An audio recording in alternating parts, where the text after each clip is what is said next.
हाँ बच्चे मिले हैं।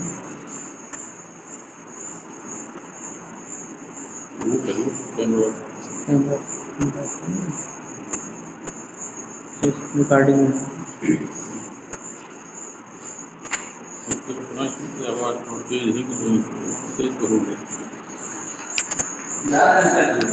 ठीक। सभी बच्चों को आवाज आ रही है? Hello,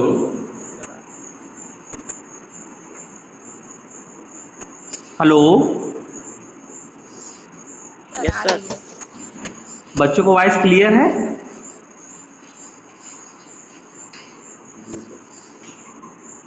yes sir. बच्चों को वॉइस क्लियर है? Yes sir.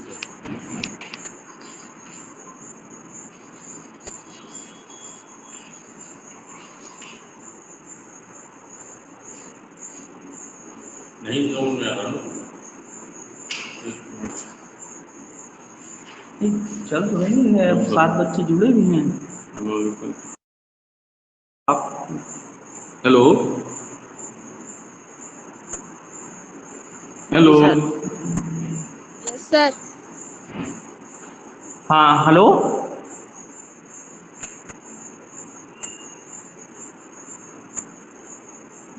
नमस्ते सर जी।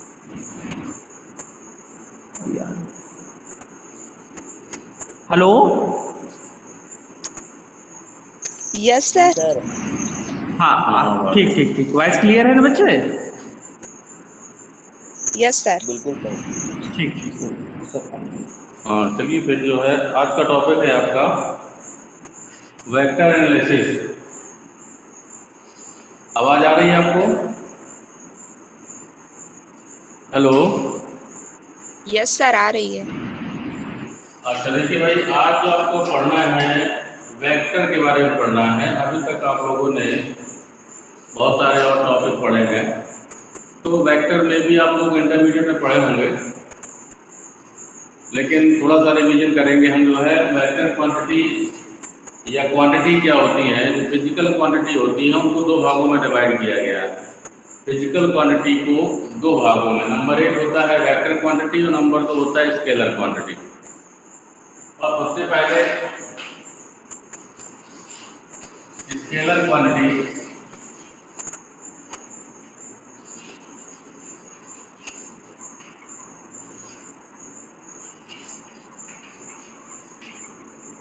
और नंबर दूसरा होगा वेक्टर क्वांटिटी। तो ध्यान दीजिए, स्केलर क्वांटिटी किसे कहते हैं? स्केलर क्वांटिटी में रिप्रेजेंट करने के लिए, जो भी स्केलर क्वांटिटी होती है उसको रिप्रेजेंट करने के लिए ओनली उसके मैग्नीट्यूड की आवश्यकता होती है। तो हम इसमें जानते हैं कि इसको हमें रिप्रेजेंट करना है तो ओनली मैग्नीट्यूड,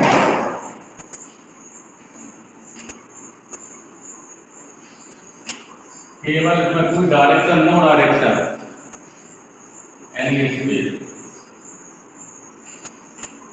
नो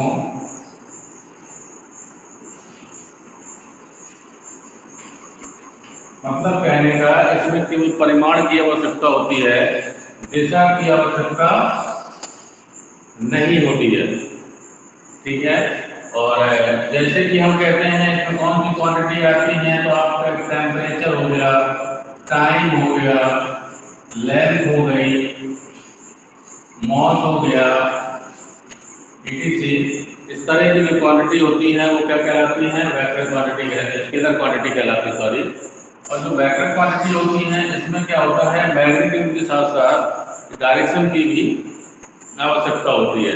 तो इसमें दोनों होते हैं, मैग्नीट्यूड भी होता है और डायरेक्शन भी होता है। तो यहाँ पे जो आपका क्वांटिटी को रिप्रेजेंट करते हैं मैग्नीट्यूड एंड डायरेक्शन,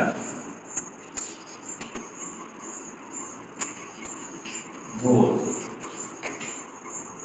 जब इन दोनों की आवश्यकता होती है या दोनों होती है जिसमें, जिस क्वांटिटी में, which is represent by the vector quantity, उसके उसको हम वेक्टर क्वांटिटी कहते हैं और उसको हम जो है रिप्रेजेंट करते हैं। जैसे कि आपका कोई भी क्वांटिटी लेते हैं, फोर्स हो गया, फोर्स आपका क्या है, डिस्प्लेसमेंट हो गया,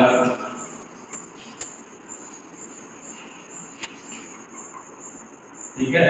तो अब इनको रिप्रेजेंट कैसे करते हैं, कोई वेक्टर क्वांटिटी है उसको कैसे रिप्रेजेंट करते हैं, तो उसमें हम जैसे कोई ये वेक्टर है आपका ए से बी, तो ये डायरेक्शन होती है उसकी, तो डायरेक्शन ये है और इसकी कोई मान लो इसकी एब्सोल्यूट वैल्यू ए है, इसकी लेंथ ए है, which is represent by A vector. तो जो ए बी है, ए बी वेक्टर को हम ए बी वेक्टर इस तरह से या इसकी वैल्यू ए वेक्टर इस तरह से रिप्रेजेंट करते हैं। समझ आ रहा है?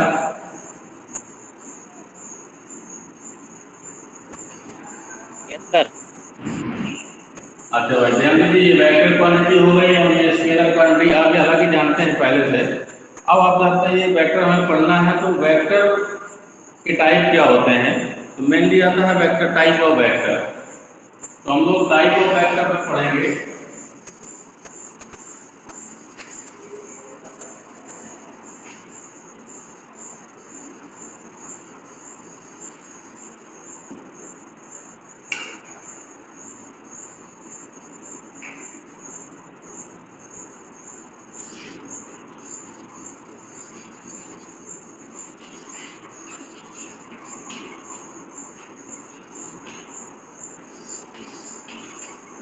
टाइप ऑफ वेक्टर, तो वेक्टर के टाइप देखिए क्या होते हैं।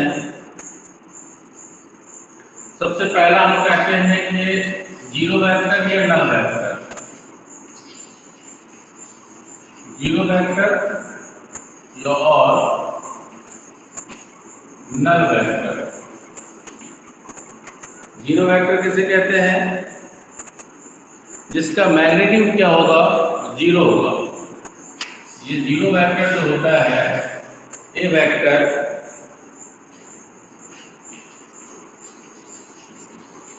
A vector whose magnitude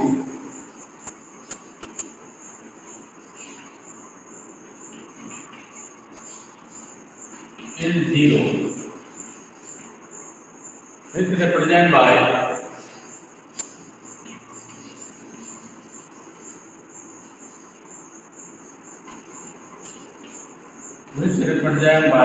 zero है और इसके ऊपर वेक्टर लगा दिया तो ये जीरो वेक्टर कहलाता है। समझ रहे हैं ना? तो मैं इसको जो है जीरो वेक्टर से रिप्रेजेंट करता हूँ। Very important vector this is called unit vector.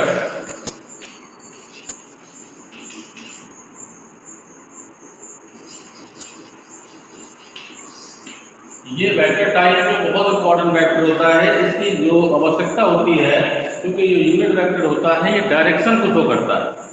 किसको शो करता है? डायरेक्शन को। तो ध्यान दीजिए, ये यूनिट वेक्टर जो आपका है वो डायरेक्शन को शो करता है। तो इसको हम क्या कहते हैं, a vector whose magnitude is sorry modulus is unity. इसका मॉडुलस कैसा होगा? यूनिटी। मॉडुलस मींस होता है उसकी एब्सोल्यूट वैल्यू, और एब्सोल्यूट वैल्यू को हम जो है कह सकते हैं केवल परिमाण, अब वो भी पॉजिटिव। एब्सोल्यूट वैल्यू हमेशा पॉजिटिव होती है, तो हम कह सकते हैं यूनिट वेक्टर जो होता है उसको कहते हैं vector whose modulus is unity. A vector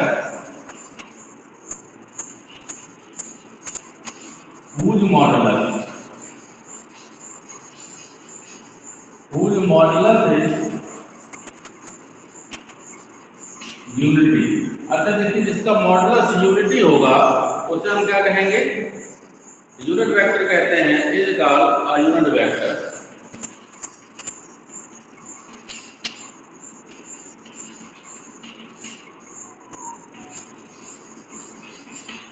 is called a unit vector which represent by, इसको हम इस तरीके से, ये जो कैप है ना, एक कैप से प्रदर्शित करते हैं। एक cap is called the unit vector. This is the formula of vector A upon modulus of A. Vector A upon modulus of A. तो वेक्टर ये है, इसका मैग्नीट्यूड ये है। This is called unit vector of A. इस unit vector का यदि modulus निकालूंगा तो इसका मॉडुलस 1 होगा। A vector whose modulus is unity, अर्थात ये आपका कितना होना चाहिए, 1 होना चाहिए, तो ये कहलाएगा आपका यूनिट वेक्टर। ठीक है, यूनिट वेक्टर होते क्या है, हम लोग जो है यूनिट वेक्टर जो है parallel to x axis, Y axis और Z axis, very important. X axis के पैरेलल यूनिट वेक्टर होता है, वो क्या होता है, वाई एक्सिस के पैरेलल जो यूनिट वेक्टर होता है वो क्या होता है। तो हमेशा जो है 3 वेक्टर होते हैं, आई, जे और के, ये बहुत आगे यूज आएंगे, इन्हीं से आपको वेक्टर बनेगा। ये यूनिट वेक्टर केवल डायरेक्शन को शो करते हैं। तो हम यहाँ पे लिख सकते हैं यूनिट वेक्टर, दिखाई दे रहा है नीचे,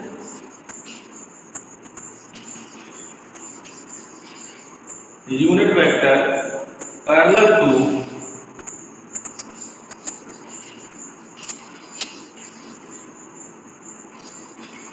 x axis, Y axis, z axis. 3 dimension आपने पढ़ा होगा, उसमें 3 डायमेंशन होती हैं, x x y x, are denoted bye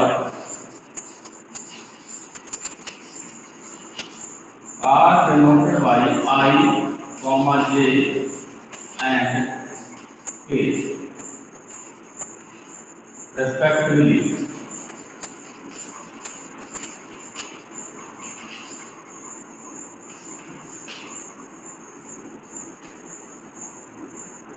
दिखाई दे रहा है,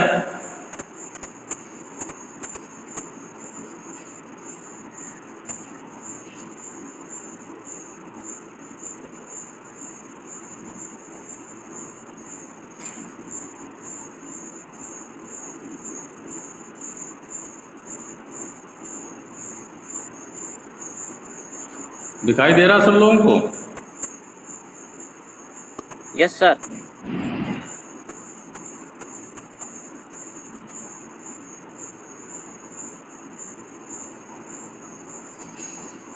हो गया,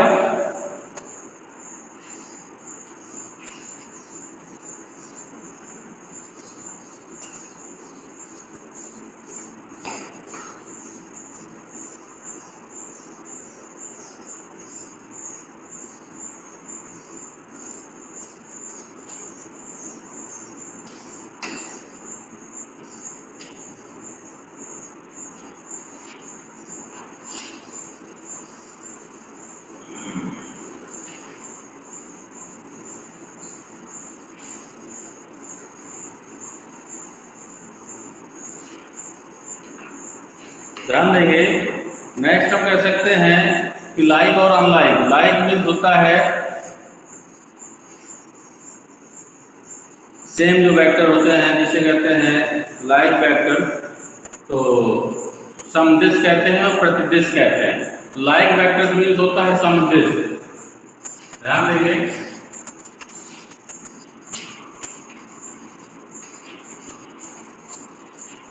लाइक वेक्टर और इसी में आता है अनलाइक वेक्टर। अब ध्यान दीजिए, लाइक वेक्टर्स क्या होते हैं और अनलाइक वेक्टर्स क्या होते हैं। लाइक वेक्टर्स में सेंस ऑफ रोटेशन ये कह सकते हैं कि इसका जो आपका डायरेक्शन होगा वो सेम होता है। जैसे लाइक वेक्टर्स हम कहते हैं एक ये वेक्टर है और एक ये वेक्टर है, इसकी भी डायरेक्शन, दोनों की डायरेक्शन सेम है। ये वेक्टर ए है और ये वेक्टर बी है, तो a and b are like vector. ये दोनों की डायरेक्शन कैसी है, सेम है, तो एक ही तरफ इसका डायरेक्शन है, तो ये लाइक है। और ये इधर है और ये इधर है, ये दोनों वेक्टर्स क्या कहलाएंगे, अनलाइक वेक्टर। ये केवल इतना समझना है। इसके बाद आता है आपका 4 number negative vector. Negative vector क्या होता है, नेगेटिव वेक्टर होता है उसकी डायरेक्शन उल्टी हो जाना। यदि कोई वेक्टर आपका ये ए है तो ए का नेगेटिव वेक्टर हो जाएगा -a और इसकी डायरेक्शन ऐसी हो जाएगी।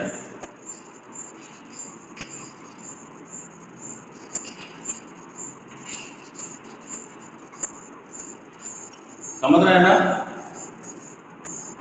ये आपका नेगेटिव वेक्टर हो गया, लाइक एंड लाइक वेक्टर हो गए। इसके बाद आता है इक्वल वेक्टर। क्या होते हैं इक्वल वेक्टर? का मतलब होता है उनकी डायरेक्शन भी सेम होनी चाहिए और उसका मैग्नीट्यूड भी सेम होना चाहिए। दो वेक्टर यदि इक्वल हैं तो इक्वल वेक्टर्स का मतलब होता है कि उनका magnitude and 5 number equal vector. ये इक्वल वेक्टर्स क्या होते हैं? इक्वल वेक्टर्स जो होते हैं इनका मैग्नीट्यूड और डायरेक्शन बोथ आर सेम, तब ये क्या कहलाएंगे? आपका इक्वल वेक्टर है, सेम सेंस। इसमें आपका mod of a is equal to mod of b होगा और पहला नंबर दूसरा नंबर जो होगा सेम डायरेक्शन, सेम डायरेक्शन इसका क्या होगा? Same, the same sense. ये दोनों चीजें होंगी तब वो इक्वल वेक्टर्स कहलाएंगे। मॉडुलस भी इक्वल होना चाहिए और उसका डायरेक्शन भी इक्वल होना चाहिए। मतलब इक्वल की मीन्स डायरेक्शन एक ही तरफ होना चाहिए, उसका मॉडुलस इक्वल हो जाना चाहिए। तो हम कहते हैं दोनों वेक्टर कहते हैं वो इक्वल वेक्टर्स हैं। ठीक है, साफ कर दे इसको। ये आप लोग अपने आप लिख सकते हैं।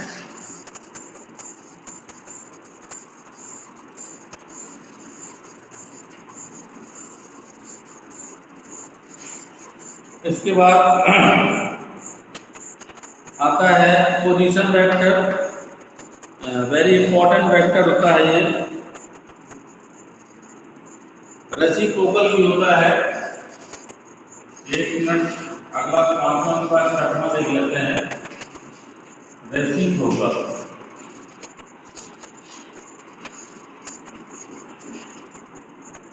रेसिप्रोकल वेक्टर क्या होता है?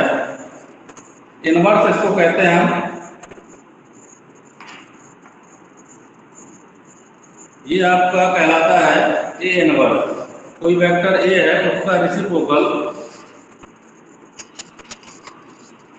अब वेक्टर ए। कोई वेक्टर क्या है? ए है, तो इसका रेसिप्रोकल वेक्टर आपका क्या हो जाएगा? ए इनवर्स हो जाएगा। तो इसका रेसिप्रोकल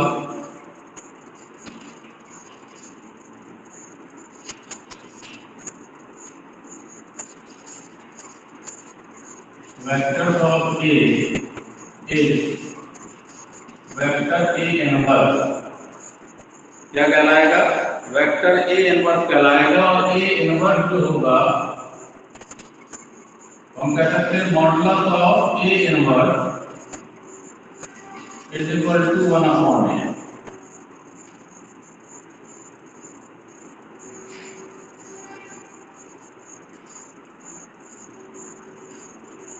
नेक्स्ट है पोजीशन वेक्टर।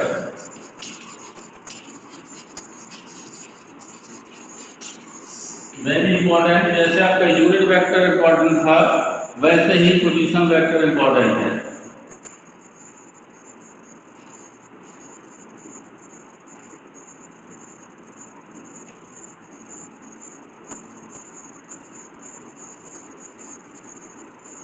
हम इसको थोड़ा सा हिंदी में इसकी डेफिनेशन को डिफाइन करेंगे।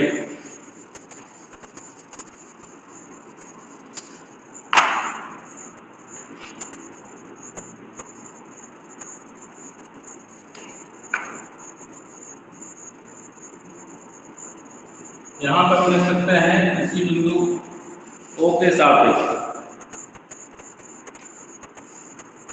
या लिख सकते हैं the vector O A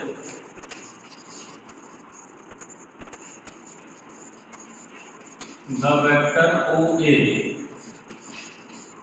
vector कौन सा? O A with represent the position O A which represents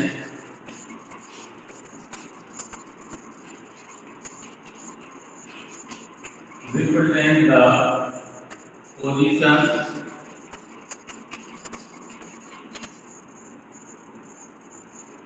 of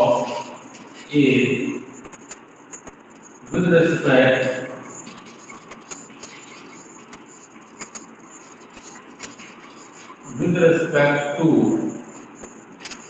the fixed point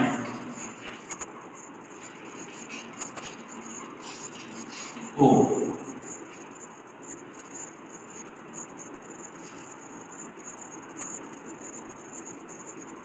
O means होता है origin,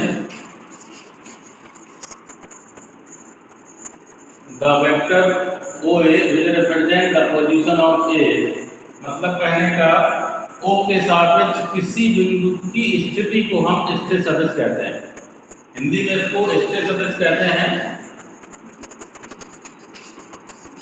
हिंदी में स्थिर सदिश। पोजीशन वेक्टर को हिंदी में हम क्या कहते हैं? स्थिर सदिश। स्थिर सदिश होता है, स्थिर मतलब होती है उसकी पोजीशन। तो पोजीशन किसके सापेक्ष, किसी न किसी के सापेक्ष लेना पड़ता है, तो वो सापेक्ष हमेशा कौन सा होगा? ओरिजिन होगा। तो ओरिजिन मतलब मूल बिंदु के सापेक्ष किसी भी बिंदु की स्थिति या किसी भी बिंदु की पोजीशन, किसी भी पॉइंट की लोकेशन या position is called position vector which represent to the OA, vector OA। तो हम कह सकते हैं इसका पोजीशन वेक्टर, ये पोजीशन वेक्टर कहलाता है, इसको हम OA से रिप्रेजेंट करते हैं। किससे रिप्रेजेंट करते हैं? OA से, ठीक है। अब OA आपका जो है वो एक पोजीशन वेक्टर को रिप्रेजेंट करता है, तो O के सापेक्ष आपको लेना है। और O मतलब मूल बिंदु होता है, तो इसमें जो आपका पॉइंट होते हैं 0,0,0 होते हैं। और A जो पॉइंट है वो जो है कोई भी पॉइंट हो सकता है x, y, z, ठीक है।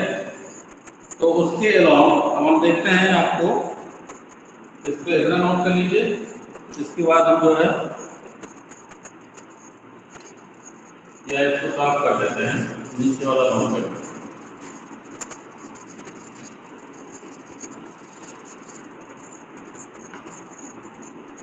समझ में आ रहा कुछ? Hello, yes sir. जी सर। यहाँ तक समझ में आया पोजीशन वेक्टर क्या है, यूनिट वेक्टर क्या है?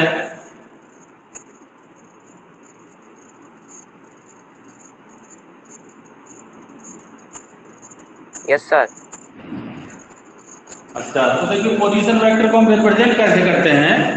आप 3 डायमेंशन में जाते हैं, जैसे ये 3 डायमेंशन है तो इसको रिप्रेजेंट करके बताऊंगा मैं।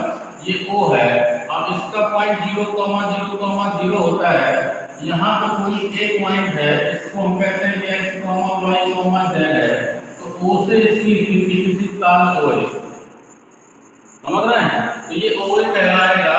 तो OA वेक्टर जो होगा वो क्या होगा? देखो ये x एक्सिस है, ये y एक्सिस है, ये z एक्सिस है।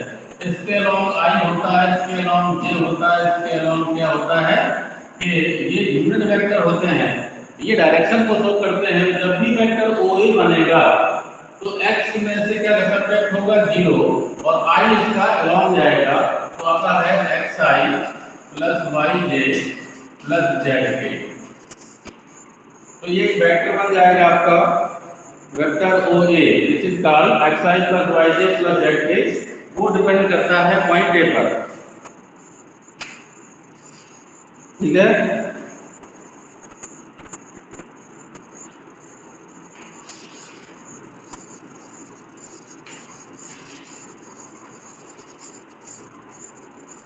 बोलते जाए, जिसको समझ में आता हो या जो भी समस्या हो तो उसको जो है थोड़ा रिप्रेजेंट करते जाए। बोलते जाएंगे तो कुछ समझ में हमारे भी आएगा कि आप लोगों को समझ में आ रहा है। अभी हम क्वेश्चन लेते हैं, पहले कुछ कॉन्सेप्ट बता देते हैं इसका, इसके बाद क्वेश्चन लेंगे, ठीक है। Yes sir. तो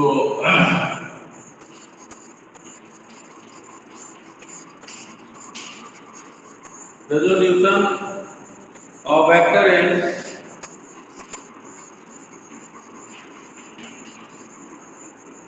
2 dimension and 3 dimension.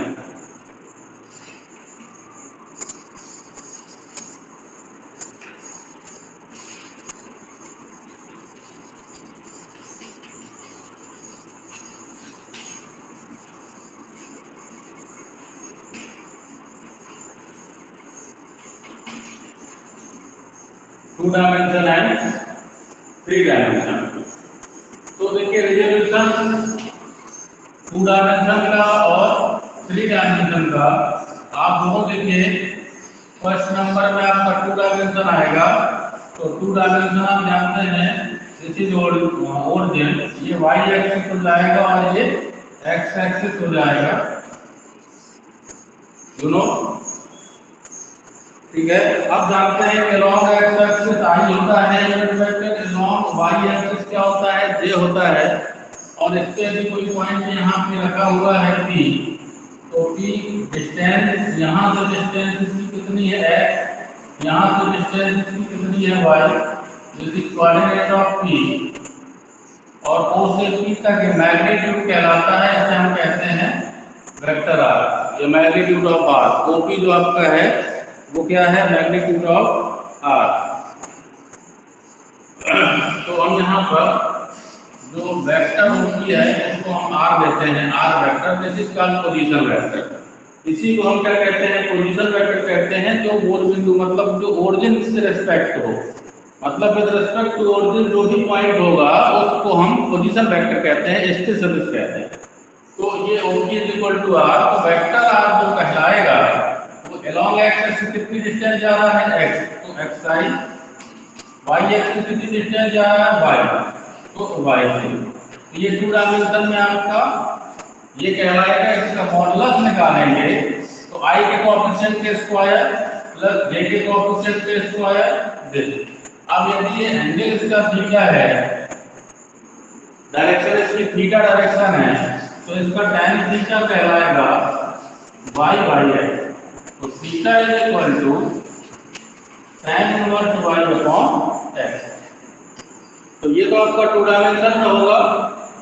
3 डायमेंशन में 3 तो आपको एक्सिस मिलेंगे, x एक्स, y एक्स और z एक्स। नोट करिए इसको।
3 डायमेंशन में यही आर आपका क्या कहलाएगा,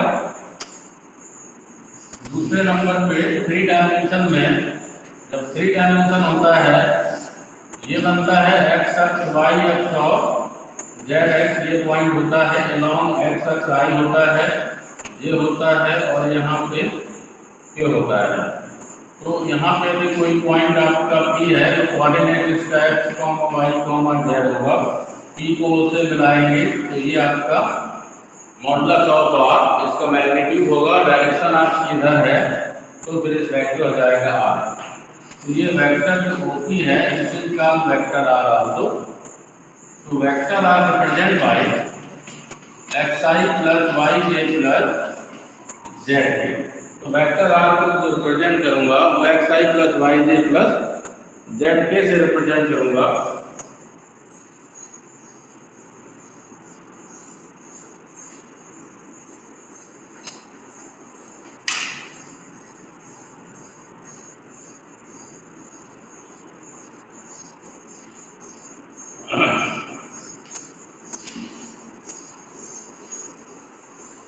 इसमें भी मॉडुलस वैसे ही निकलेगा।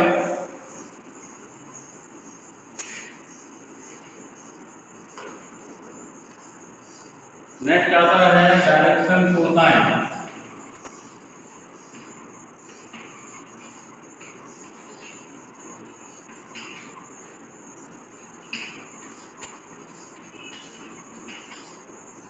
इसको डीसी कहते हैं डायरेक्शन कोसाइन। ये डायरेक्शन कोसाइन क्या होता है तो ध्यान देते हैं, इसको पढ़ते हैं। ये 3 डायमेंशन में हम ये एक्स एक्सिस हो गया, ये वाई एक्सिस और ये जेड एक्सिस ये ओ हो गया। तो स्लॉम ये हाई जाएगा, ये हो जाएगा, यहाँ पे कितना हो जाएगा के हो जाएगा। ध्यान रखिए कोई भी लाइन है हम जरा ओपी ले लेते हैं या कुछ भी ले लेते हैं, हम कहते हैं कि ए बी है, ये समझ रहे हैं। और ए बी ये जो वेक्टर है ये एक्स अक्ष से कितना एंगल बना रहा है अल्फा, वाई अक्ष से बीटा और जेड अक्ष से गामा एंगल बनाता है। तो vector A B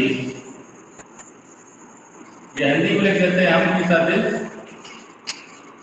A B x अक्ष वाई अक्ष तथा जेड अक्ष से क्रमशः अल्फा बीटा तथा गामा कोण बनाता है। अब ये कोई वेक्टर है जो एक्स अक्ष वाई अक्ष और जेड अक्ष से अल्फा बीटा गामा कोण बना रहा है, which makes angle alpha beta gamma with the a vector makes angle alpha beta gamma with x axis y axis and z axis। तो x अक्ष और y अक्ष और z अक्ष से अल्फा बीटा गामा कोण बनाता है। तो cos alpha cos beta cos gamma is called the direction cosine of the vector। तो हम कह सकते हैं तब cos alpha cos beta तथा cos गामा सदिश ए बी के क्या है दिक्कोज्यायी डायरेक्शन कोसाइन विधि है, जिन्हें L, M तथा L से भी प्रदर्शित या डिनोट करते हैं।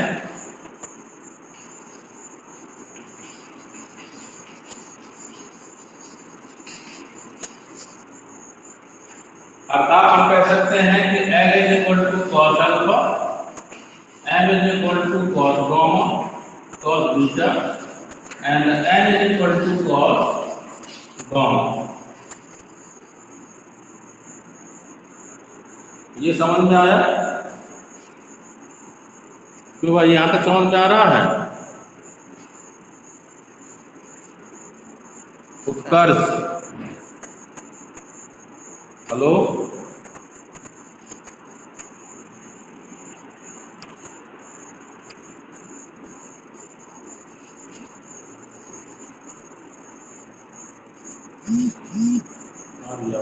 आवाज आ रही है ना?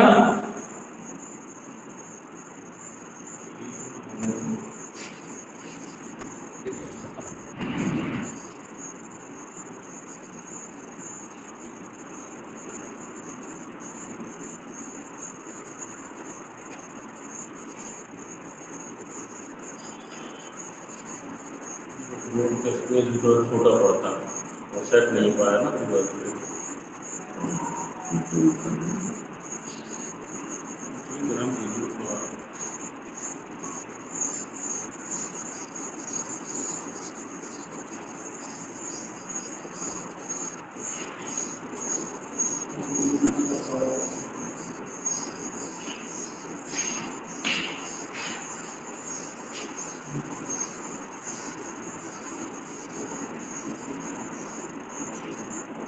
हो गया भाई यहाँ तक?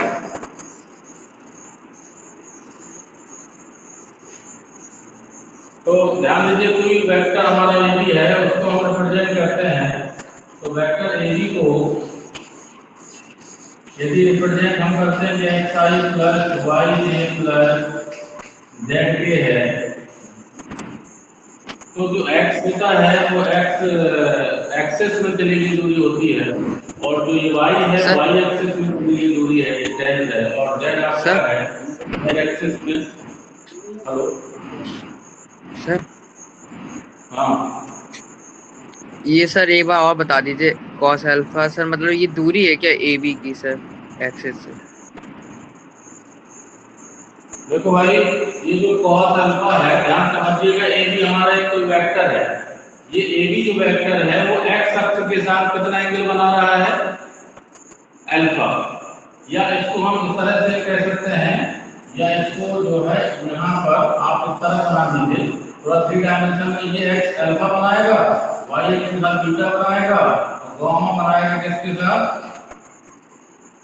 जेड अक्ष के साथ। समझ रहे हैं? जी सर। तो आप इसको ए बी न लेकर के ओपी ले सकते हैं, कोई फर्क नहीं पड़ता, चाहे तो आप यहाँ पे ओपी लिख दें।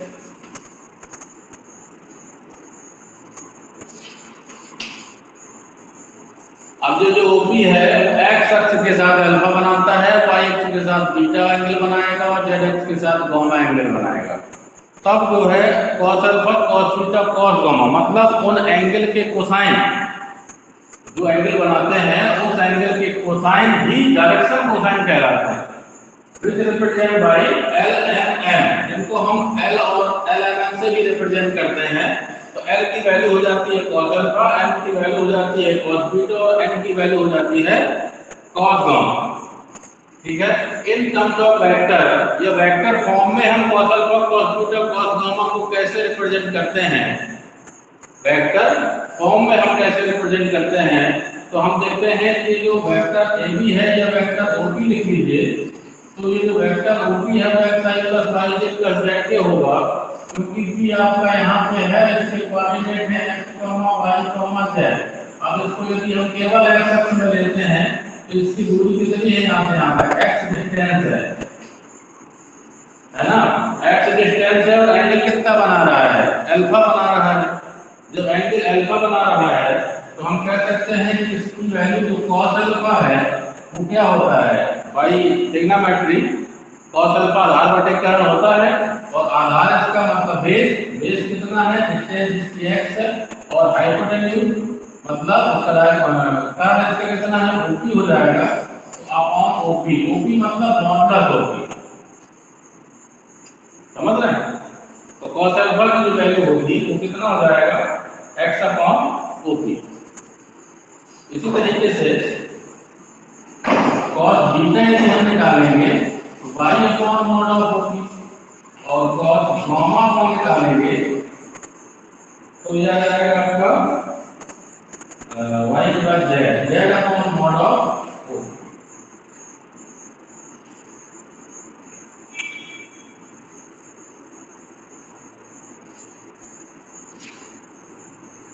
ये समझ में आया?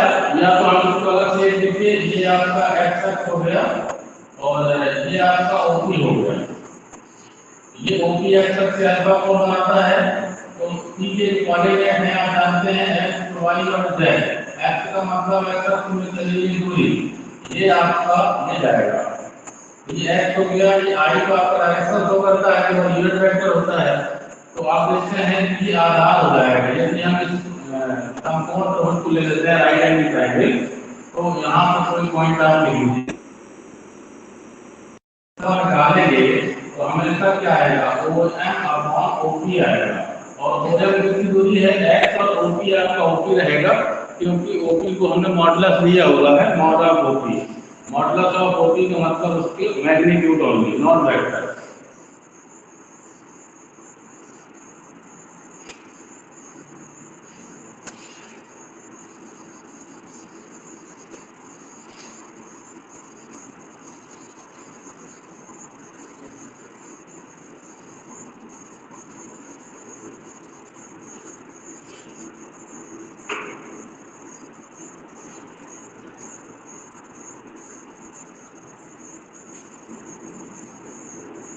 तो यहाँ पर वेक्टर ओपी आपका क्या है, तो इससे यदि वेक्टर से निकालना है तो वेक्टर ओपी से भी किसी डायरेक्शन कोसाइन निकालना है, तो आई का कोएफिशिएंट x अपॉन उसका मॉडुलस हो जाएगा तो cos अल्फा आ जाएगा।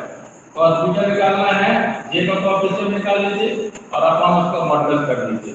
और इसी तरीके से यदि cos गामा निकालना है तो k का कोएफिशिएंट मतलब j अपॉन कितना आ जाएगा ओपी। ये cos alpha cos beta cos gamma ये एलिमेंट इनकी वैल्यू हो जाती है, ठीक है।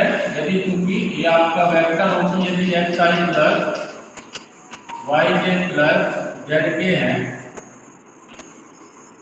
तो मॉड ऑफ ओपी आप जानते हैं रूट ऑफ कितना हो जाता है x square plus y square plus z square ये आता है। और एक फॉर्मूला होता है रूट ब्रैकेट कहते हैं, उसको सिद्ध करने के लिए बोलता है cos square alpha plus cos square beta plus cos square gamma is equal to 1। इसको यदि प्रूव करना है तो इसको प्रूव करने के लिए मैंने आपको देखो cos alpha cos beta cos gamma की वैल्यू निकाल करके बता दी। cos अल्फा मैंने निकाला अलग से और सिमिलरली cos बीटा और cos गामा भी निकालेंगे। तो जब हम इनकी वैल्यू पुट करेंगे इसमें तो ये क्या आ जाएगा, ध्यान दीजिए cos अल्फा की वैल्यू कितनी है, इसका एलएचएस ले लीजिए और एलएचएस cos अल्फा की वैल्यू हमने निकाली x अपॉन तो हो जाएगा x स्क्वायर अपॉन कितना मॉड ऑफ ओपी का square plus y square upon mod of OP का स्क्वायर और plus z square upon mod of OP का स्क्वायर। तो क्या हो जाएगा, ऐड कर दीजिए तो x square plus y square plus z square upon mod of OP का स्क्वायर। अब देखो मॉड ऑफ ओपी है कितना, मॉड ऑफ ओपी है root of x square plus y square plus z square. यदि मॉड ऑफ ओपी इतना है इसका स्क्वायर करेंगे तो रूट हट जाएगा, तो रूट हट जाएगा अर्थात इसका मतलब ये भी मॉड ऑफ ओपी है और नीचे भी मॉड ऑफ ओपी है, व्हिच इज कैंसिल आउट, कितना आ गया 1, ये आएगा जाएगा। तो एक प्रूव करने के लिए भी आता है कि cos square alpha plus cos square beta plus cos square gamma की वैल्यू 1 होनी चाहिए। तो हम किसी पोजीशन वेक्टर को लेकर के और उसके डायरेक्शन कोसाइन निकाल करके और फिर हम जो है इसको प्रूव करते हैं, अर्थात cos square alpha plus cos square beta plus cos square gamma होता है। एक रिजल्ट मिलेगा आपको इसका। सर हाँ ओपी मॉड्यूलस ओपी स्क्वायर का उसका से ओपी रहेगा। मॉडुलस ओपी आपका root of x square plus y square plus z square है ना, इसका स्क्वायर करेंगे तो रूट हट जाएगा।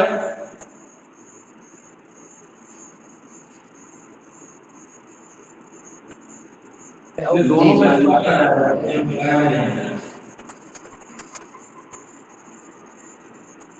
इसका स्क्वायर करेंगे तभी तो ये मिलेगा। जब सर वो स्क्वायर नहीं लगा था इससे सर जी समझ ली।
देखिए एक रिजल्ट इसमें और प्रूफ करना है, sine square alpha plus sine square beta plus sine square gamma equal to 2 होता है। इस रिजल्ट को भी आपको प्रूफ करना है, तो एलएचएस लेंगे sign square alpha plus sine square beta plus sine square gamma. अब साइन स्क्वायर क्या होता है, 1 माइनस कॉस स्क्वायर होता है, तो मैं यहाँ 1 minus cos square alpha square beta 1 minus cos square gamma, ये लिख सकता हूँ।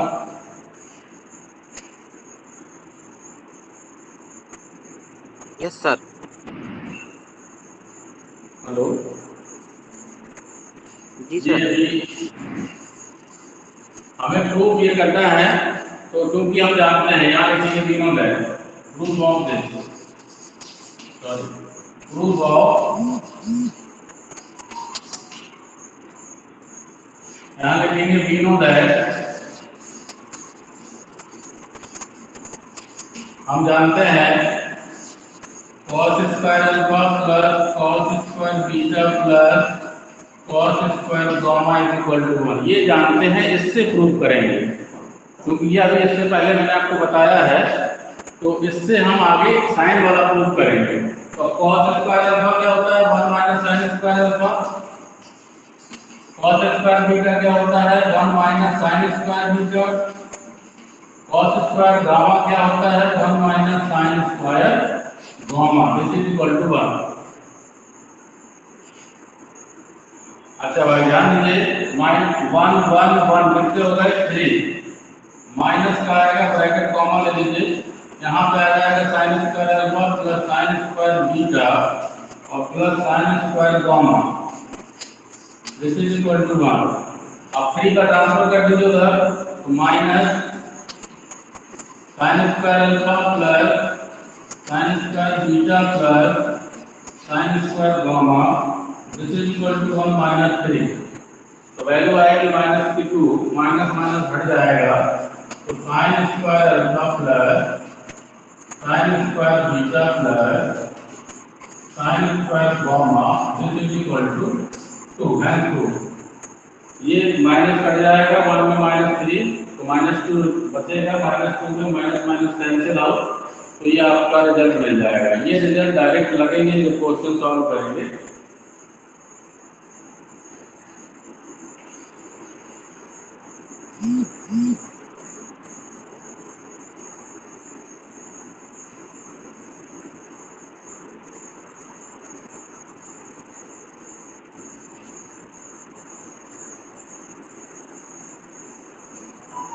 सर हो गया। अच्छा नेक्स्ट जो है डायरेक्शन कोसाइन से संबंधित हम जो है थोड़ा सा क्वेश्चन लेते हैं।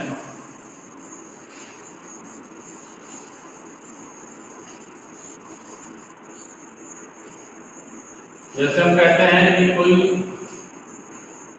वेक्टर है,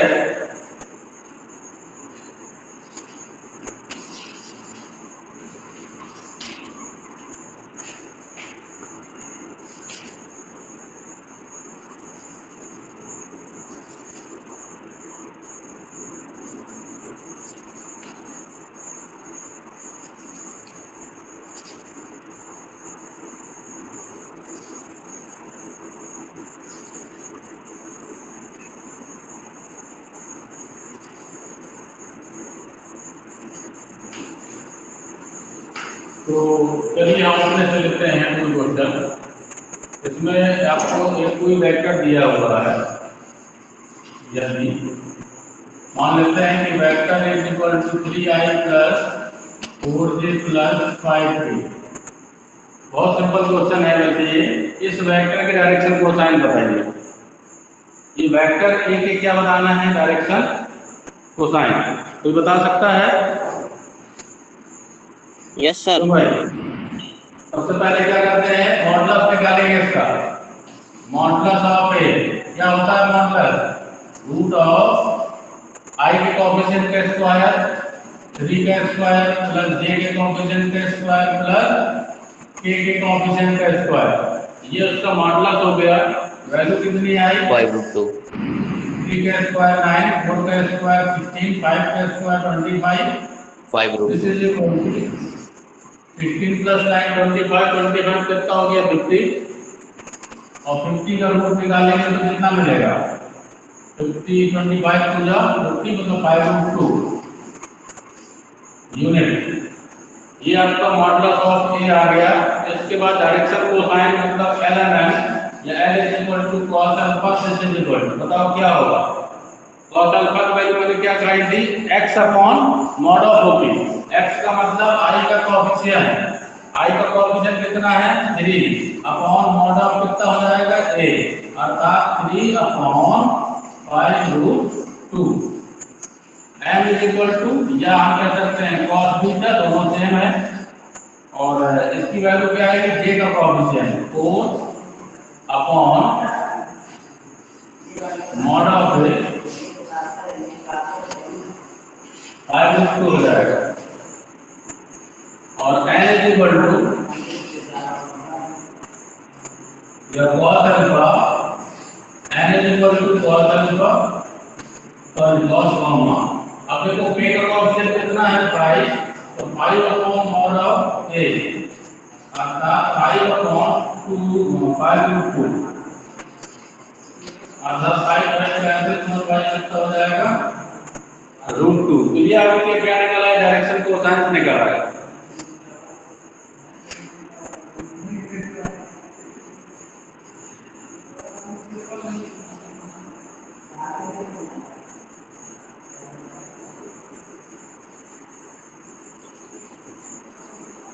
समझ में आ गया सबके? जी सर। निकाल सकते हैं? Yes sir. अच्छा, इसके बाद मान लो आपको ये क्वेश्चन इस तरीके से घुमा के दे दिया उसने। कैसे कह दिया, position vector of a and b are, position vector दिया है 2i plus 3j plus 2k and 4i plus 5j plus 6k। समझिएगा, अब आपको पोजीशन वेक्टर दिया है ए और बी पॉइंट के, या पॉइंट के कोऑर्डिनेट दे देता है। क्या दे देता है, कोऑर्डिनेट भी एक तरीके से पोजीशन वेक्टर को शो करता है, क्योंकि पोजीशन वेक्टर की जो स्थिति है, पोजीशन है, वो कहाँ से स्टार्ट होती है, किसके अबाउट, फिक्स्ड पॉइंट मतलब ओरिजिन के अबाउट। तो कहता है find the vector A b, find the vector cosine of a b, DC of vector A b. मतलब आप डीसी का मतलब डायरेक्शन कोसाइन, शॉर्ट में हम डीसी कहते हैं डायरेक्शन कोसाइन, तो direction cosine of a b. अब ए बी के डायरेक्शन कोसाइन निकालना है, मुझे गिवन क्या है, position vector of a and b. देख, मतलब पोजीशन वेक्टर पता है और वेक्टर ए बी, तो सबसे पहले हम वेक्टर ए बी निकालना होगा, है ना? आता है क्यों भाई? जी सर। कितने लोग आता है वेक्टर ए बी निकालना?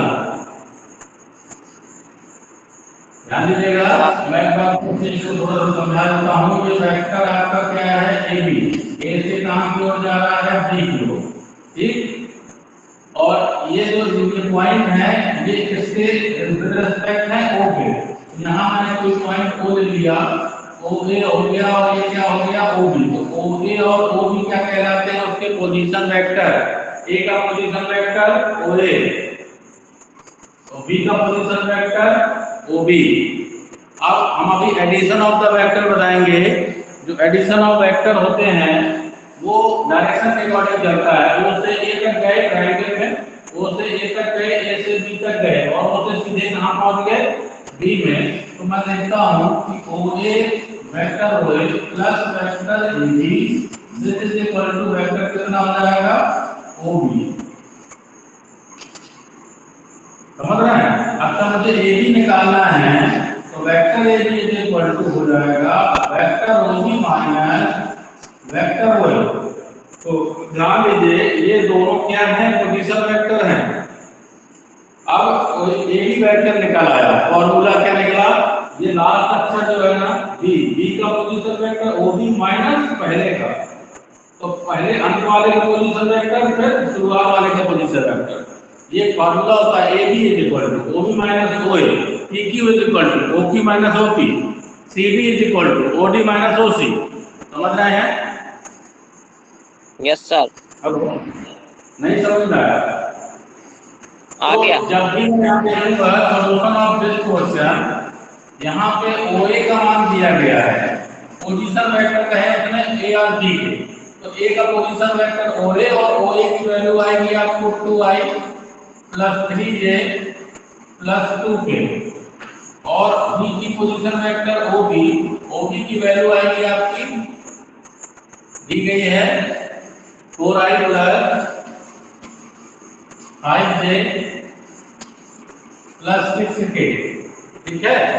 अच्छा, हमने बताया अब आपको ए बी चाहिए, तो ए बी निकालने के लिए क्या फॉर्मूला आया? Vector A B is equal to vector O B minus O a. Clear? अच्छा, ओ बी की वैल्यू क्या है? ओ बी की वैल्यू है आपकी 4i plus 5j plus 6k, minus O A की वैल्यू क्या है?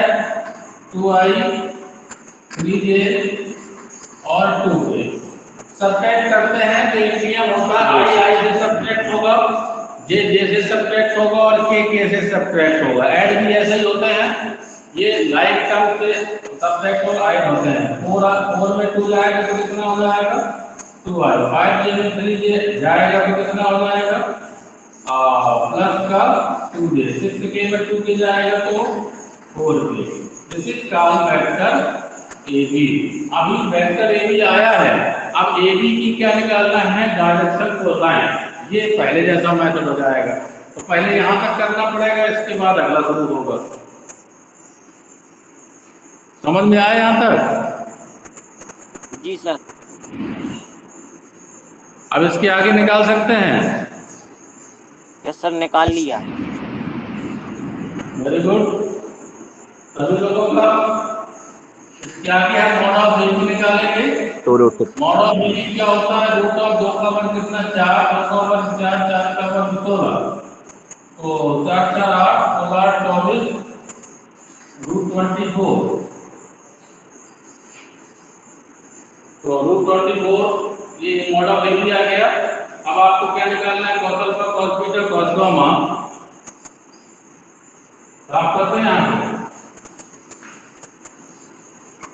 देखिए, cos alpha cos beta cos gamma जब निकालेंगे तो आई का कोएफिशिएंट होता है, तो जब मैं कॉस अल्फा निकालूंगा कॉस बीटा कॉस गामा, तो कॉस अल्फा निकालेंगे तो देखो कॉस अल्फा के लिए आई का कोएफिशिएंट कितना है? 2 अपॉन, तो 2 अपॉन अंडर रूट 12, फिर दूसरा भी 2 अपॉन अंडर रूट 12, तो तीसरा कितना है? 4 बटे अंडर रूट 12। ये आपका क्या आ जाएगा? Direction cosine.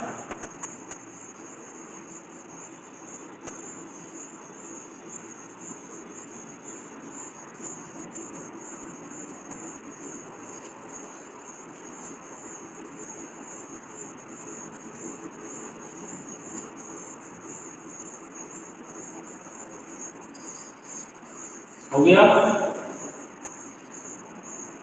Yes sir. अच्छा, इसके बाद आता है डायरेक्शन रेशियो, उसको भी पढ़ लें। वैसे डायरेक्शन रेशियो का ज़्यादा उपयोग नहीं है, लेकिन आप लोग जो है पढ़ लेते हैं डायरेक्शन रेशियो।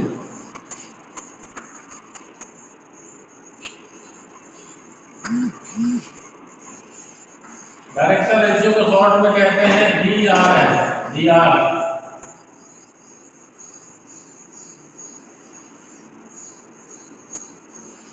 इसमें कह सकते हैं कि कोई नंबर जो डायरेक्शन कोसाइन के क्या है? प्रोपोर्शनल होते हैं। प्रोपोर्शनल माने समानुपाती।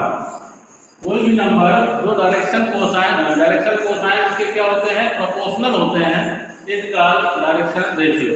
जो डायरेक्शन रेशियो होते हैं वो डायरेक्शन कोसाइन के क्या होते हैं? प्रोपोर्शनल होते हैं, इक्वल नहीं होते।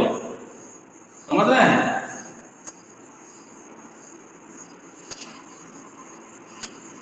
Any number is proportional to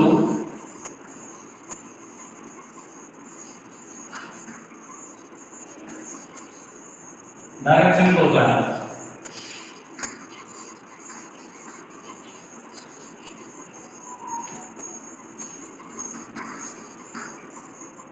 direction cosine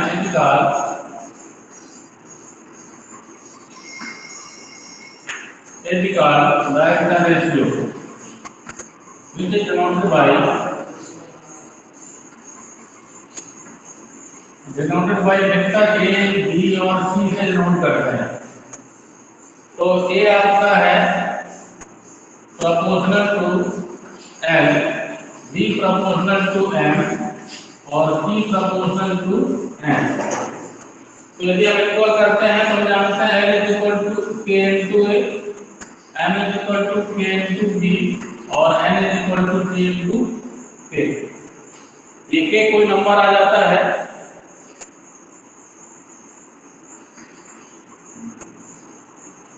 हम जानते हैं जब प्रोपोर्शनल को इक्वल में चेंज करते हैं तो ये कोएफिशिएंट आता है। वो ये कोएफिशिएंट है पहले इक्वल टू हमने क्या लिख दिया K इनटू A, ठीक है। तो मैं इसको इस फॉर्म में भी लिख सकता हूँ L upon A is equal to K, M upon B is equal to K और N upon C is equal to also K। अर्थात L upon A is equal to M upon B is equal to L upon C is equal to K।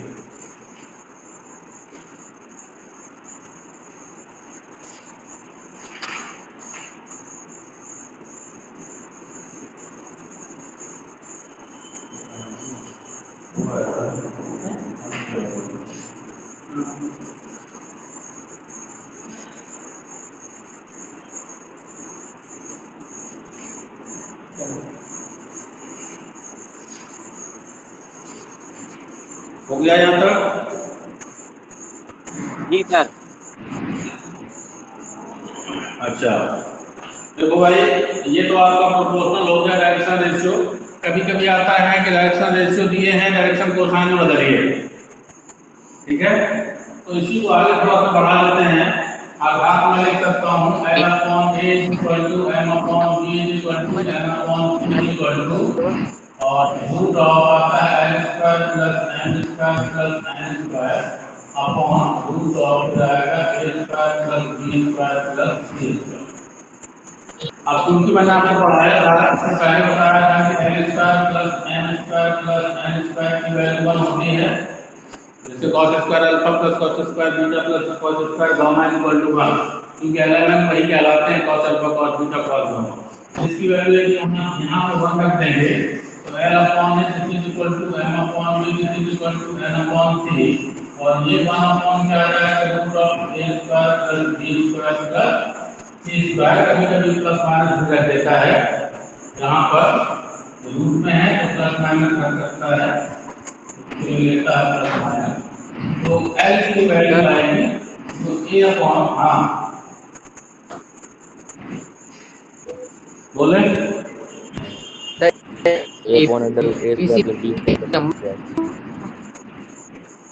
आवाज स्पष्ट नहीं आ रही, थोड़ा सा बोलो। हाँ hello A B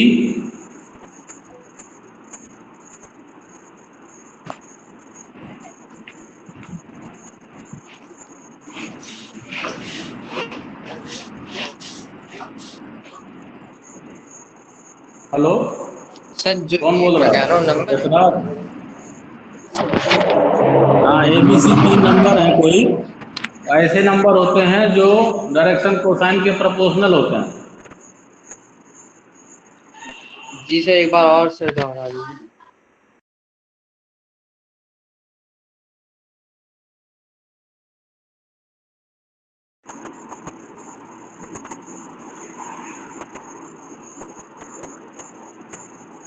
hello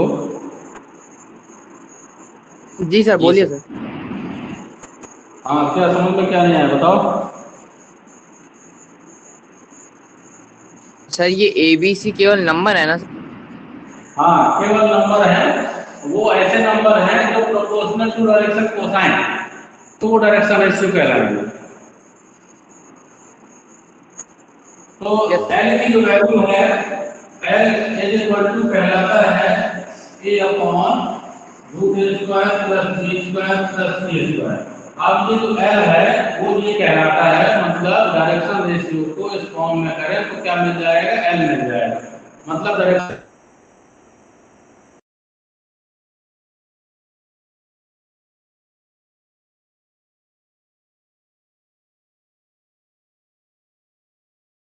square, तो एल कितना हो जाएगा, स्क्वायर प्लस बी स्क्वायर और एल भी हो जाएगा plus minus C upon root A square plus B square plus C square. ये एल की वैल्यू किस फॉर्म में मिल जाएगी, डायरेक्शन रेशियो के फॉर्म में।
सर हो गया।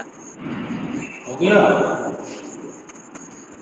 तो ये डायरेक्शन रेशियो थे, डायरेक्शन रेशियो से रिलेटेड यदि क्वेश्चन लेना है तो क्वेश्चन ले लेते हैं।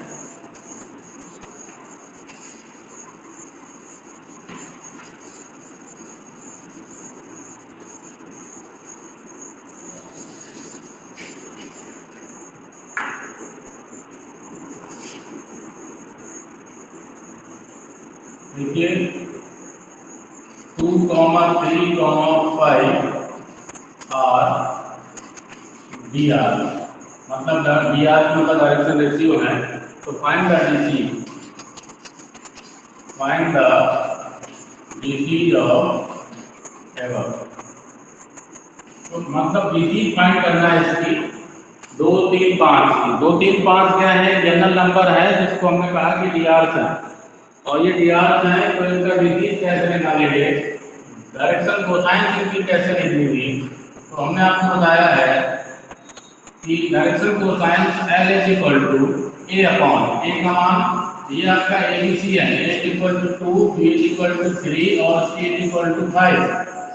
ठीक है, तो यहाँ पर हम एल की वैल्यू निकालना चाहते हैं, तो ए अपॉन क्या होता है, root of A square plus B square plus C square. ठीक है, फार्मूला लगा सकते हैं। तो एल इक्वल टू आ जाएगा ए की value 2 upon root of A square plus B square plus C square, sorry A square B square value रखी थी। कितना आ जाएगा, 2 का वर्ग 4, 3 का वर्ग 9, 5 का वर्ग 25, मतलब 2 बटे कितना आ जाएगा 50, 2 upon under root 38। कितना आ जाएगा 38। 38। ये 25 आया, और 9 और 4 कितना हो गया 13, 13 25 जोड़ लीजिए, रूट में ही रहेगा तो 38 हो जाएगा। ये रूट 38 रहेगा। एल का मान कितना आ जाएगा, 2 बटे रूट 38 आ जाएगा। ठीक है, सिमिलरली एम का मान निकालेंगे तो कितना आ जाएगा, C upon root of A square plus B square plus C square. तो एम की जो वैल्यू आएगी, बी की वैल्यू कितनी है 3, और इसकी वैल्यू हम निकाल चुके हैं कितनी है, root 38। Simple, N is equal to कितना है, 5 की वैल्यू 5, तो 5 अपॉन रूट 38 सीधे रख देंगे।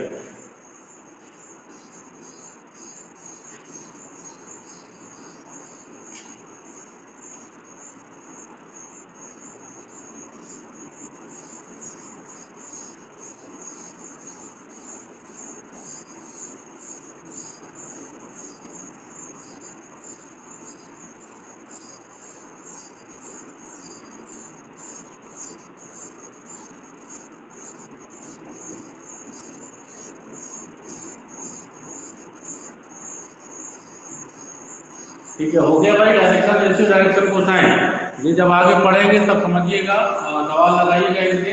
अब इतने सवाल हमने आपको बताए हैं, तो नेक्स्ट हम आगे चलेंगे।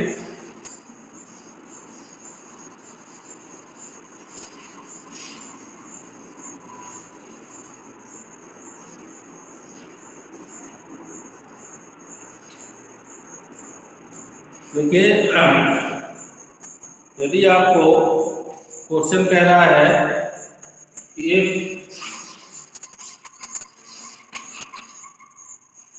A is equal to 2i plus 2j minus k और and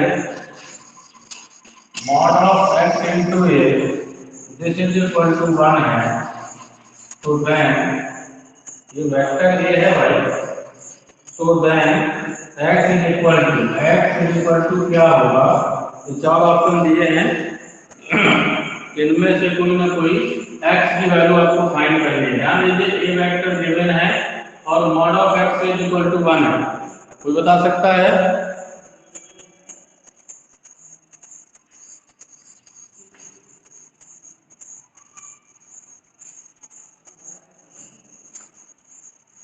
एक बटे तीन। 1/3 सर। 1/√5। 1/3 सही है, लेकिन प्लस माइनस में आएगा। समझ रहे हैं क्यों? देखो, mod of x into mod of a equal to 1 लिख सकते हैं यहाँ पे हम, ठीक है। अब जो है मॉड ऑफ a की वैल्यू यहाँ से निकालनी पड़ेगी, तो मॉड ऑफ a निकालेंगे यहाँ पे कितना जाएगा, रूट ऑफ 2 का वर्ग 4, 2 का वर्ग 4 और 1 का वर्ग 1, 4 4 1 9 कितना हो जाएगा 3। तो mod of a equal to आपकी 3 आती है, मतलब प्लस माइनस 3 भी कह सकते हैं। तो मॉड ऑफ a को हम प्लस माइनस 3 ले लेते हैं, क्योंकि मॉड ऑफ a में हालांकि आपकी आती है हमेशा पॉजिटिव ही है, सॉरी। तो यहाँ पर हम देखेंगे कि mod of x is equal to कितना आ जाएगा, 1 मॉड ऑफ a, तो mod of x is equal to 1/3। तो x इज इक्वल टू जब जाएगा तो प्लस माइनस 1/3 आ जाएगा, क्योंकि x की वैल्यू यदि माइनस में भी है तो मॉडुलस वैल्यू उसकी क्या होगी, प्लस होगी।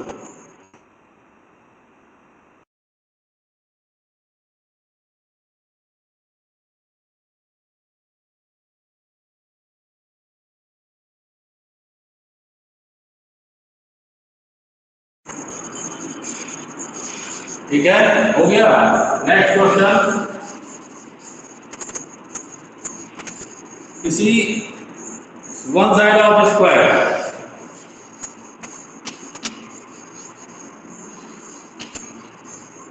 One side of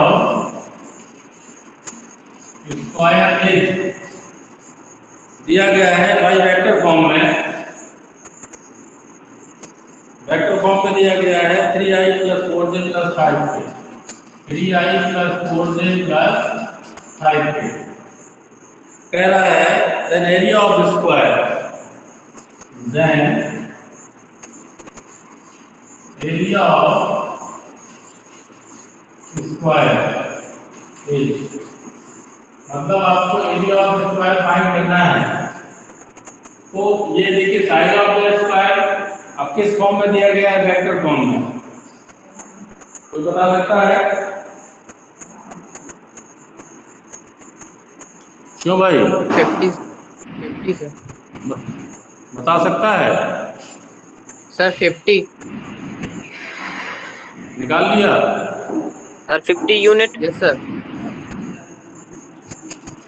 sir 50 unit square.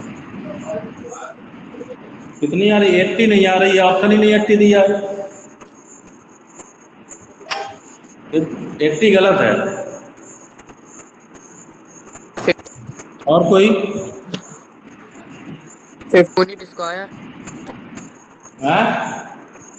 50 unit square. 50 unit square right answer. Sir 50 है सर। कैसे सॉल्व किया है इसको? आपको देखिए साइड दिया है वेक्टर फॉर्म में, तो मैंने ले लिया कि वेक्टर ये दिया गया आपको कितना, 3i + 4j + 5k, तो मॉड ऑफ ए निकालूंगा मैं, क्योंकि आप जो स्क्वायर का एरिया चाहिए आपको, तो जब तक इसकी साइड का मॉडुलस नहीं पता होगा, मैग्नीट्यूड नहीं पता होगा, तब तक एरिया नहीं निकलता। तो mod of A equal to कितना हो जाएगा, √3 का वर्ग, 3 का स्क्वायर 9, 4 का स्क्वायर 16, 5 का स्क्वायर हो जाएगा 25। मतलब इसको टोटल करेंगे तो आएगा 5√2 यूनिट। ठीक है, तो आप square of area of the square, you know, area of the square is equal to, area of the square क्या होता है, साइड का स्क्वायर, साइड कितनी है, मॉड ऑफ ए का हो जाएगा स्क्वायर, मॉड ऑफ ए का स्क्वायर करो मतलब 5√2 का स्क्वायर कर देंगे, तो 5√2 का स्क्वायर कितना जाएगा, 5 का स्क्वायर 25, तो 25 into this is equal to 50, 50 square unit. ये हमेशा स्क्वायर यूनिट में लिखा जाएगा, वर्ग इकाई होगा क्योंकि एरिया है। ठीक है,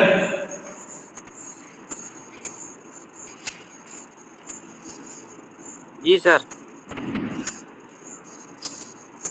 अच्छा नेक्स्ट क्वेश्चन देते हैं।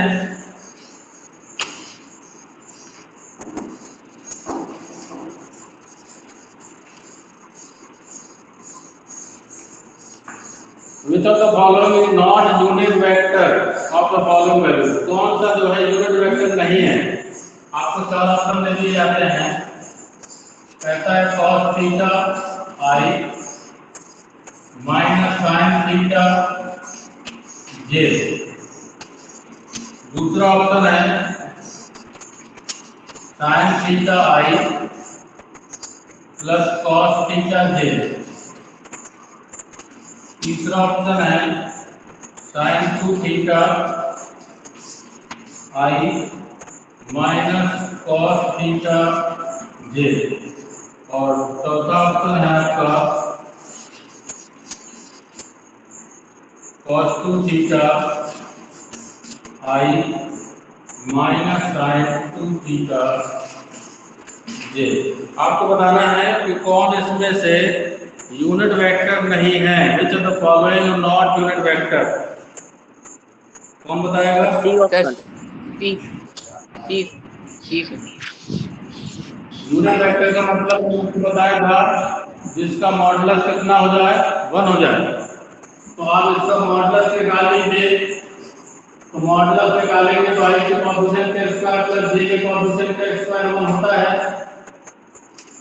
ये भी कोएफिशिएंट 1 होता है। केवल यही एक ऐसा है जिसमें एंगल अलग अलग है, ये sin 2 थीटा है और ये cos थीटा है। इनका स्क्वायर जो है 1 नहीं होगा, क्योंकthe आपने पढ़ा है sin square theta plus cos square theta is equal to 1। Okay, yes sir. तो इस तरह के क्वेश्चन कभी-कभी आ जाते हैं जेईई में।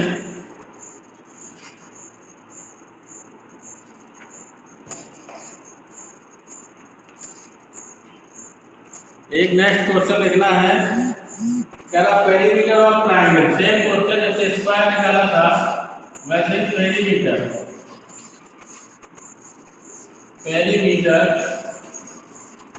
ऑफ ट्रायंगल,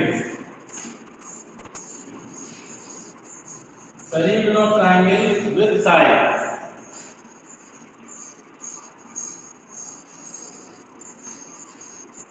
उसकी साइड दी गई है 3i plus 4j plus 5k comma 4i minus 3j minus 5k and 7i plus j। अब इसमें आपको ये बताना है इसका पेरीमीटर ऑफ ट्रायंगल क्या होगा। तो ये वेक्टर आपको किसके लिए गए हैं, ट्रायंगल के, और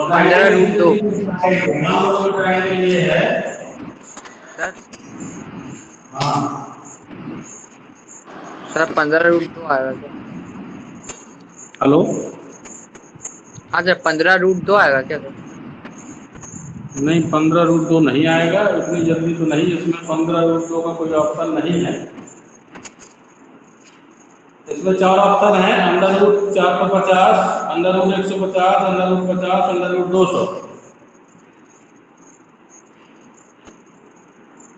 इनमें से कोई एक आएगा, आंसर अभी मेरे पास नहीं है, लगाने के बाद मिलेगा। 450 कैसे मिलेगा मालूम है? ये तीनों साइड गिवन है आपको, इनका मॉडुलस निकाल लीजिए। क्या निकाल लेंगे?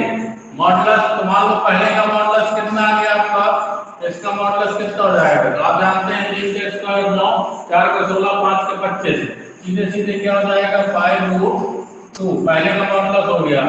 दूसरे का मॉडुलस निकाल लो, इसका 4 का स्क्वायर कितना 16 इनका 9, ये 25 हो जाएगा, 25 50, ये 5√2 आ जाएगा। और यहाँ पे जो सी का मॉडुलस निकलेगा, 7 का वर्ग कितना 49 और 1 कितना हो जाएगा 50 से, ये भी कितना हो जाएगा 5√2। अब तीनों को जोड़ दो, पेरीमीटर कहलाता है mod of A plus mod of B plus mod of C, this is called perimeter. Perimeter मतलब परिमाप, और परिमाप का मतलब होता है तीनों साइड को ऐड कर देना।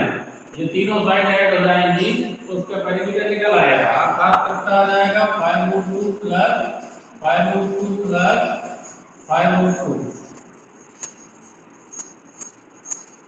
दिया जाएगा 5 10 15, हाँ 15√2 आ रहा है।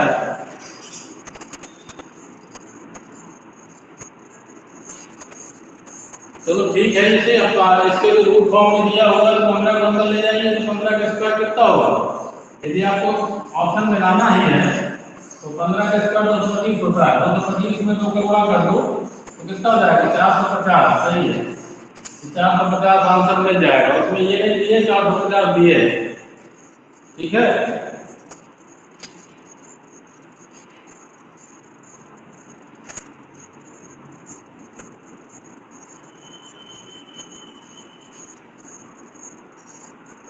हो गया, समझ में आ गया? Yes sir. हाँ ठीक है, तुम्हारा तो सही था, लेकिन ऑप्शन चलाना रहते हैं, 4 ऑप्शन जब दिए रहते हैं तो ऑप्शन को घुमाता है थोड़ा बहुत, समझ रहे हैं? इसके बाद एक क्वेश्चन लिख लीजिए, कल करके लाएंगे। कह रहा है position vector of the vertices of the triangle.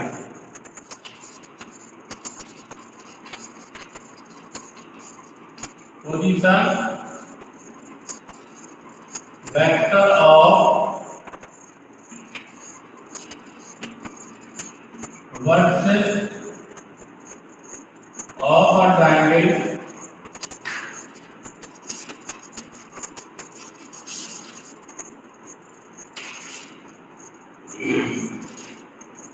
B, दिया है आपको 2i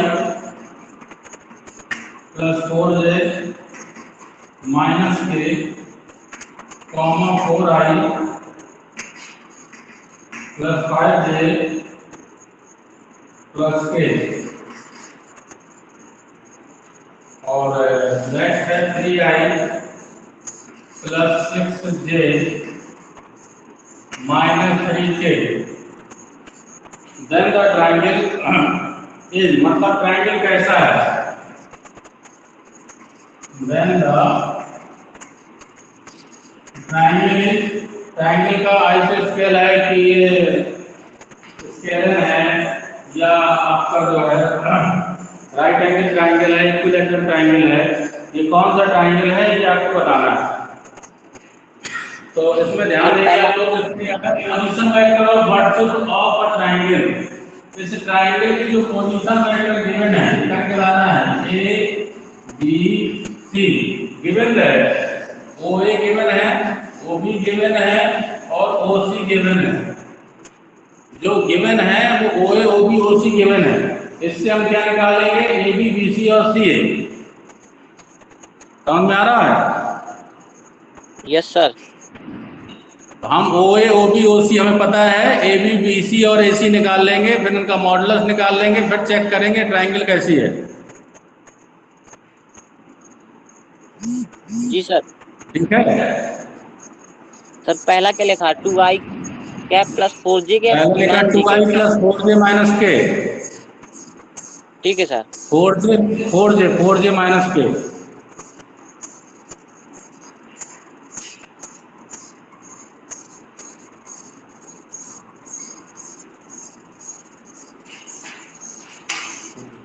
ठीक है सर।